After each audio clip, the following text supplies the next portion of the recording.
Saint-Denis et sa basilique, tombeau des rois de France, connu également depuis la Libération comme l'un des bastions du communisme.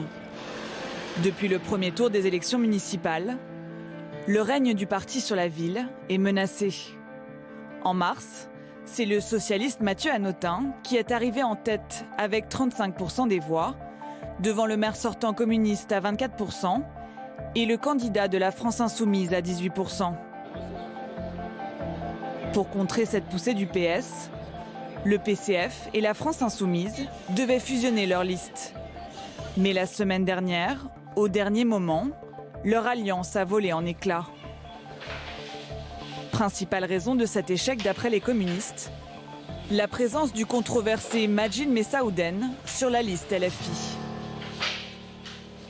Par ses prises de position personnelles sur les réseaux sociaux notamment, il soit sur les sujets place des religions, islamophobie, rapport police-population, il soit toujours en train d'essayer de chercher la polémique par rapport à des adversaires sur ce sujet, dont on a besoin justement d'être des sujets de rassemblement et des sujets que l'on traite avec équilibre sur la ville. Fin de campagne pour l'équipe de la France insoumise, qui n'a pas déposé de troisième liste. Pour le moment, l'ancien candidat et maire adjoint depuis 18 ans refuse de donner une consigne de vote. Il peine à digérer la décision de ses anciens alliés communistes. Nous avons ici la liste fusionnée du point 1 jusqu'au point 55 des colistiers-colistières et avec la personne en question, donc Majid Messaouden, qui est toujours positionné en 37e. L'argument de Majid Messaouden comme étant un élément bloquant pour la fusion est complètement absurde.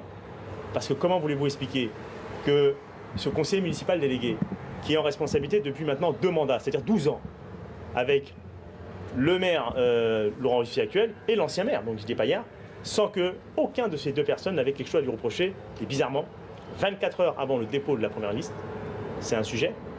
Donc il y a quelque chose qui est quand même surréaliste, et j'ai envie de dire que c'est un acte irresponsable, et c'est la raison pour laquelle je suis extrêmement en colère. Monsieur, bonjour. Bonjour. Ça va bien? Bonjour, bonjour. Bonjour mesdames, Mathieu Hanotin pour le 2e tour d'élection à la mairie le 28 juin. Cette bisbille politique dionysienne profite à un candidat. On y va le 28, hein. Il manque personne, tout le monde est là, quoi. D'accord? Vous dormez bien, vous allez gagner encore. Dormir bien, oui, je dors bien. Le favori des élections n'est pas vraiment surpris par cette rupture entre communistes et insoumis.